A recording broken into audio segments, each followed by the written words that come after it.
आपली संस्कृती, आपले संस्कार सदा राहू दे आपल्या सोबत। भारताच्या महान ग्रंथांचे आणि काव्यांचे संपूर्ण संकलन सबस्क्राइब करा तिलक।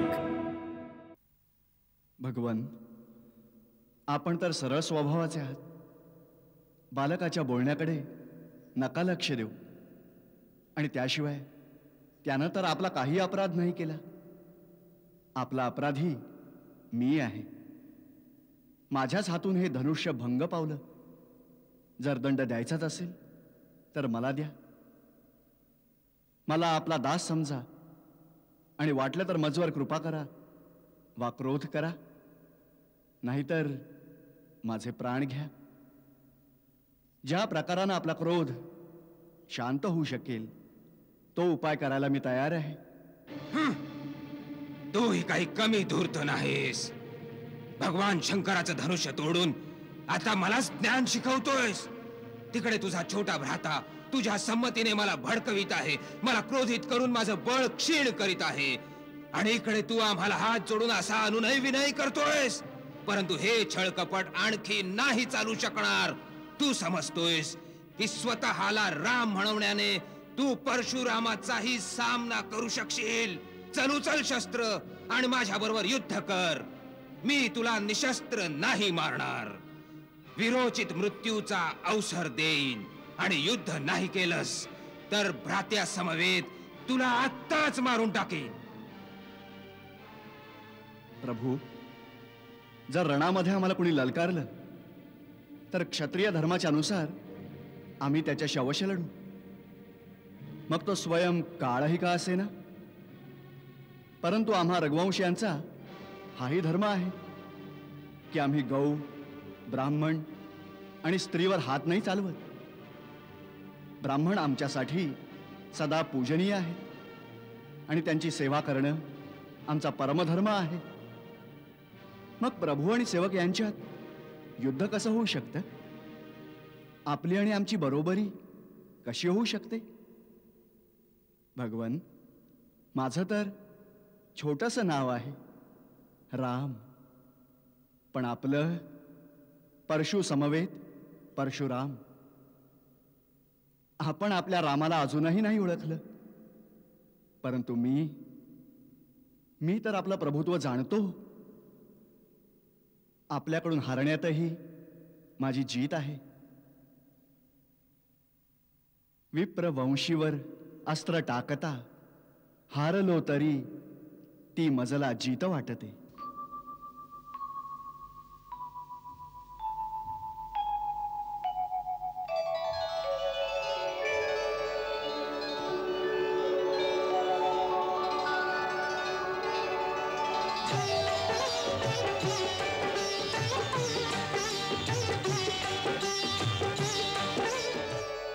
राम हे धनुष्य विष्णूने माझे पितामह महर्षी यांच्या जवळ अमूल्य ठेवीच्या रूपात ठेवले होते। जर विष्णूंच्या या धनुष्यावर तू बाणांचं संधान करू शकलास तर माझा संदेह निघून जाईल, मी तुला ओळखू शकेन।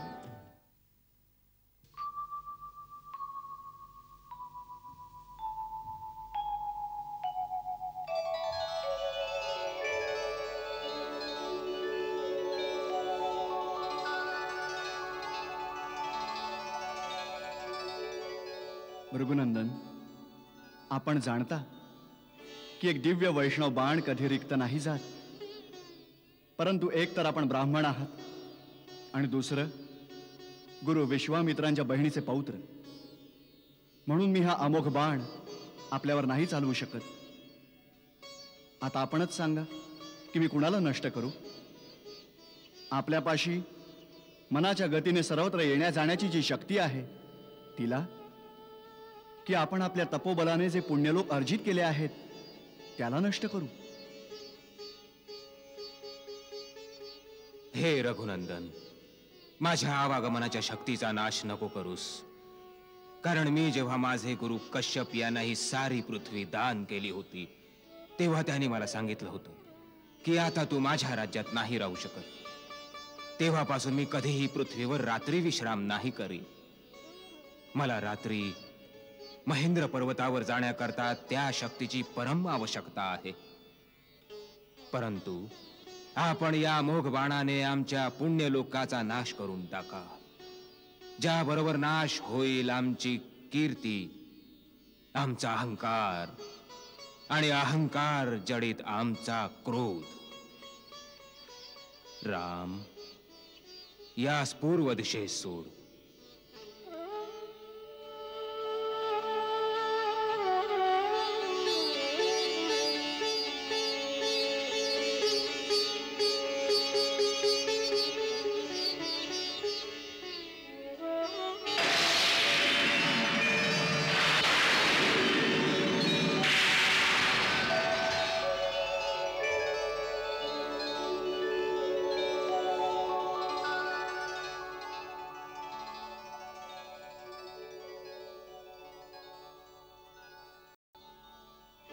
जय रघुनंदन,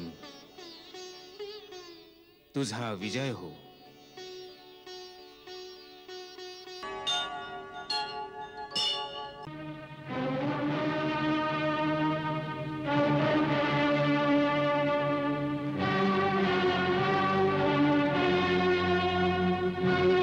समस्त देवी देवता आणि इथले चराचर जीव या गोष्टीला साक्षी रहा की माझ्याकडे समस्त समुद्राला सुकवण्याची शक्ती असतानाही मी वरुण देवतेचा मान ठेवण्यासाठी पूर्ण विनय आणि सच्च्या हृदयानं समुद्राची पूजा केली आहे आणि सेनेसहित पार जाण्यासाठी याच्याकडे सहाय्य मागितलंय.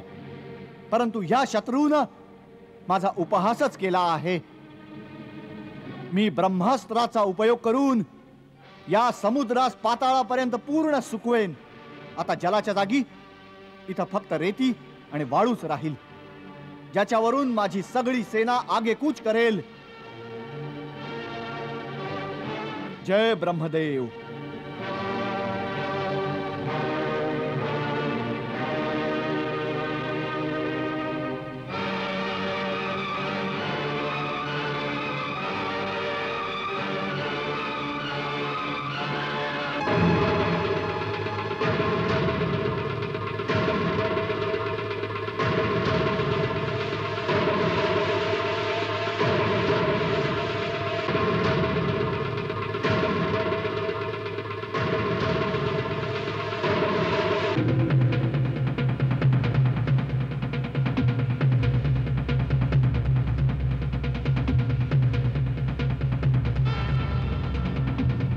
त्राहिमाम, त्राहिमाम, त्राहिमाम, त्राहिमाम, त्राहिमाम.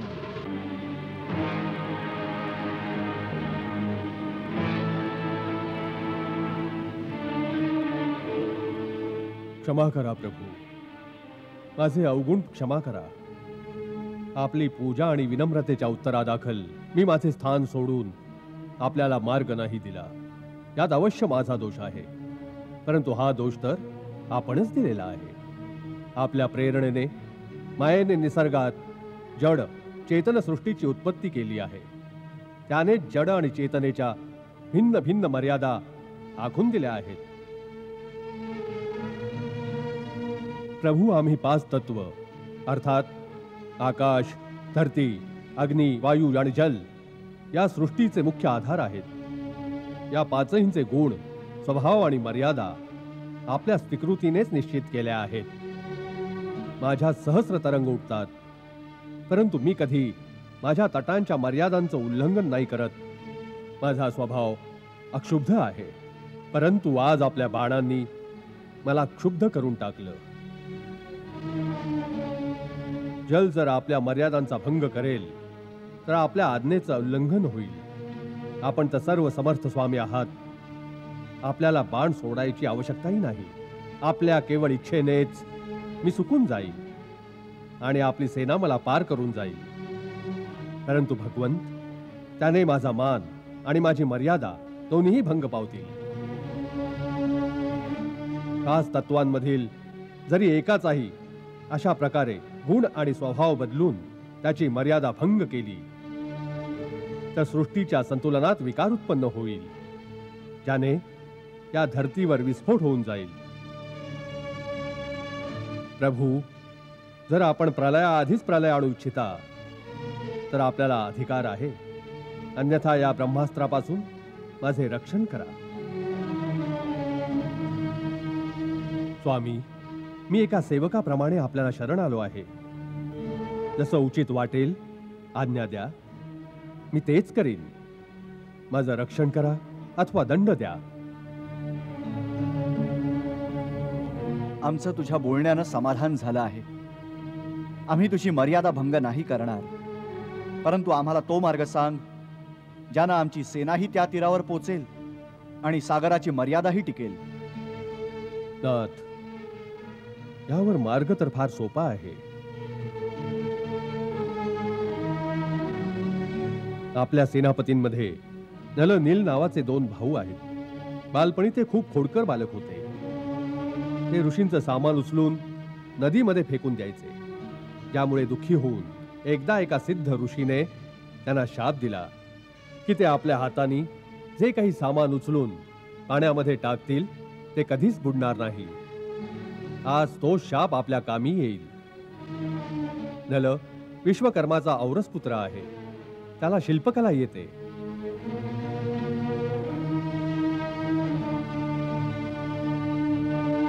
जर हे दोघं भाऊ आपल्या हाताने पाण्यात दगड टाकून समुद्रावर सेतू बांधायचं कार्य करतील तर लंकेपर्यंत एक असा सेतू तयार होऊन जाईल ज्यावरून चालत आपली सेना समुद्राच्या पैलतीरी पोहोचेल. मी वचन देतो की त्यांनी टाकलेल्या दगडांना आणि त्यापासून निर्मित सेतूला स्वतः मी धारण करून सेतू बंधनामध्ये स्वतः त्यांची मदत करीन. या प्रकारे समुद्राला बांधल्याने तिन्ही लोकांमध्ये आपलं सुयश गायलं जाईल. हे रत्नाकर, हे सागर, आम्ही तुझ्यावर खूपच प्रसन्न आहोत. तुझ्या उदारतेनं आम्ही तुझ्या प्रेमाचे ऋणी झालो आहोत. परंतु आमच्या एका अजून समस्येचं समाधान कर. आज्ञा प्रभू. आमचा हा बाण अमोघ आहे. एकदा का हा धनुष्यावर स्वार झाला की लक्षवेध केल्याशिवाय हा परत भात्यात जात नाही. म्हणून तू आम्हाला आता हे सांग की मी हा बाण कोणत्या दिशेला आणि कुणावर सोडू. प्रभू, उत्तर दिशेला धुमकुल्य नावाचा एक पवित्र देश आहे. तिथे मोठे भयानक दस्यू राहतात, जे आपल्या पापकर्मांनी तिथल्या पवित्रतेचा नाश करतात आणि माझ्या जलाचा दुरुपयोग करतात. प्रभू, आपण आपल्या बाणाला त्यांच्यावरच सोडावे. तथास्तु. या बाणाच्या प्रहारानं तिथली धरती मरुभूमी होऊन जाईल, परंतु तिथं अनेक सुगंधी औषधी वनस्पती उत्पन्न होतील ज्यांनी जीवसृष्टीचं कल्याण होईल.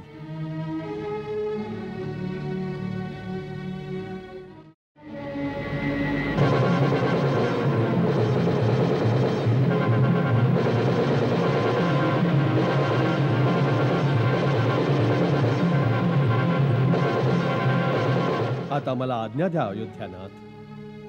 शिवशंकर आणि माता भवानी आपल्याला विजयी करतील. सिद्धिविनायक आपलं सकल मनोरथ सिद्ध करेल.